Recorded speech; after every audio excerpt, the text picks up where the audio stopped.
নমস্কার বন্ধুরা, কেমন আছো সবাই? আশা করি সবাই ভালো আছো। তো আমিও ভালো আছি। তো আজকে আমি তোমাদের সাথে শেয়ার করব বাটা মাছের পটল আলু দিয়ে ডাঁটা দিয়ে একটা পাতলা ঝোল। তো মশলাটা দেখো আমি করে নিয়েছি আগে। তো কি কি নিয়েছি আমি পরে বলছি। আর এই যে হলুদ গুঁড়ো, লঙ্কার গুঁড়ো, সর্ষের তেল, আর এই যে লবণ, আর এইগুলো সব লাগছে। আর এদিকে দেখো মাছের কিছুটা ডিম আছে, এটা দিয়ে পুঁই শাক, আলু আর কুমড়ো দিয়ে একটু চচ্চড়ি করব।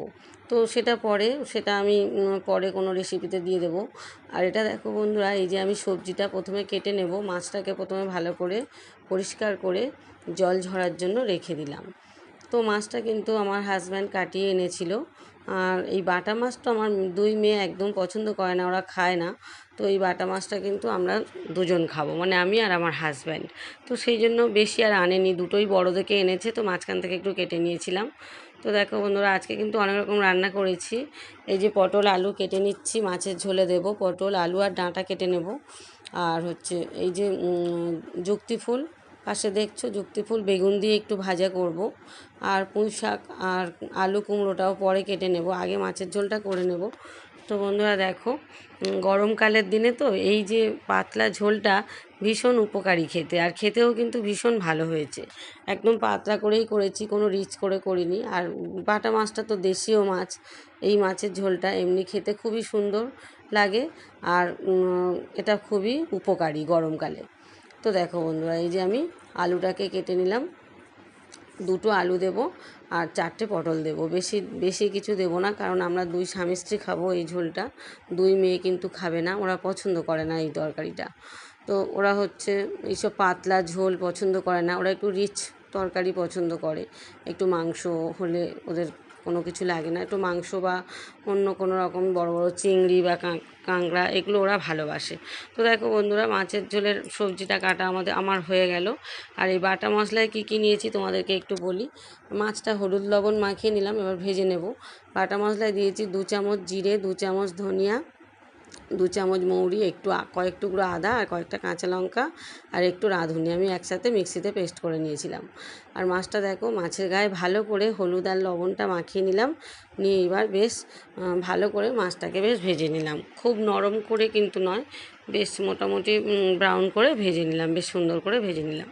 এবার দেখো বন্ধুরা, তেলের মধ্যে ওই কড়াইতে একটু তেল দিয়ে বেশ পটলটাকেও ভালো করে বেশ ভাজা ভাজা মতো করে নিলাম। তারপরে এর মধ্যে যে সরু সরু করে লম্বা লম্বা আলু কেটে রেখেছিলাম, সেই আলু আর ডাঁটাটাও আমি এর মধ্যে দিয়ে দেব। দিয়ে ভালো করে সবজিগুলোকে আমি প্রথমে সুন্দর করে ভেজে নেব।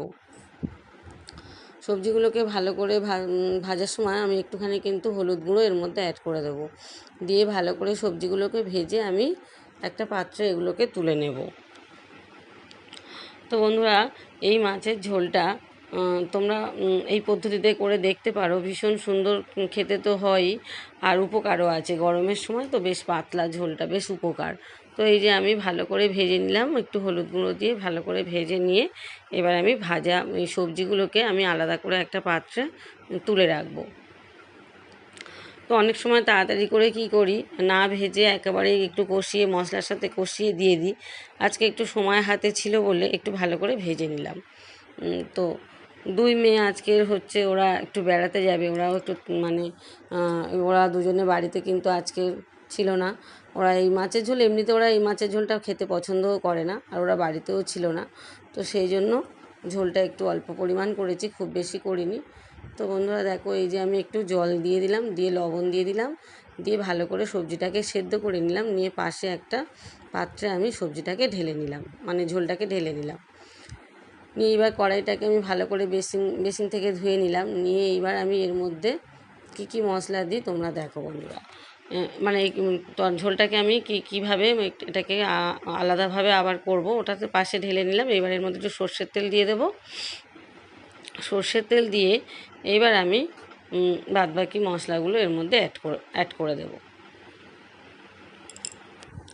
তো বন্ধুরা, প্রচুর গরম পড়েছে, আর আমার মেয়েরা একটু এসছে, মানে ওরা এক জায়গায় ঘুরতে যাবে বলে, তো ওরা আমাকে ওই বলে আর চলে যাচ্ছিলো, তো সেই জন্যই আমি ওদের সাথে একটু কথা বলছিলাম। তো এই যে দেখো বন্ধুরা, সর্ষের তেল দিয়ে দিলাম কড়াইতে। দিয়ে এবার আমি এর মধ্যে একটু 5 ফোড়ন দিলাম, আর একটা তেজপাতা মাঝখান থেকে একটু ছিঁড়ে আমি একটু ফোড়নে দিয়ে দিলাম। তোমরা চাইলে একটু পেঁয়াজ কুচি দিতে পারো, কিন্তু আমি দেশীয় মাছের ঝোলে পেঁয়াজ কুচি খুব একটা ব্যবহার করি না। পেঁয়াজ কুচি কাঁচা লঙ্কা কুচি তোমরা চাইলে দিতে পারো, কিন্তু যেহেতু মাছটা দেশীয় মাছ আর যেহেতু পাতলা করে একটু ঝোল করব, তো সেহেতু আমি আর পেঁয়াজ কুচিটা আমি দিলাম না। এই যে 5 ফোড়ন দিয়ে আর তেজপাতা দিয়েই ফোড়নে দিলাম। তারপর দিয়ে তার মধ্যে দেখো বন্ধুরা, ওই যে মশলা, বাটা মশলা যেটা করে রেখেছিলাম তার থেকে আমি 2 চামচ মতো দিলাম, মানে পরিমাণ মতো 2 চামচ দিয়ে দিলাম। আর এই যে একটু হলুদ গুঁড়ো দিলাম আর একটু লঙ্কার গুঁড়ো দিলাম, দিয়ে ভালো করে আমি মশলাটাকে কষিয়ে নিলাম। ভালো করে মশলাটাকে কষিয়ে নিয়ে আমি কিন্তু এই রান্নাটাতে চিনি ব্যবহার করব না। তো যারা তরকারিতে চিনি খাও তারা একটু দিতে পারো, আমি কিন্তু চিনি এতে ব্যবহার করি না আর কি। একদম সিম্পল করে ঝোলটা করেছি, তো এর মধ্যে চিনি অ্যাড করব না। তো এই যে ভালো করে আমি ঝোলটাকে এর মধ্যে অ্যাড করে দিলাম, দিয়ে এবার লবণ তো আগেই দেওয়া ছিল। তো দেখো বন্ধুরা, আর সবজি তো অনেকটা সেদ্ধ হওয়াই ছিল, তো এই যে ঢাকা দিয়ে দিলাম। দিয়ে এইবার কিছুক্ষণ ফোটানোর পরে আমি মাছ কিছুটা দেবো, আর এই মাছের ডিমও কিছুটা এর মধ্যে দেবো। মাছের ডিমটা কিন্তু বন্ধুরা কালকেকার, মানে ফ্রিজের মধ্যে ছিল, এটা যে বড় রুই মাছ একটা ধরেছিল সেই রুই মাছের ডিম। তো তারপরে রান্নাটা আমার শেষ হয়ে যাবে।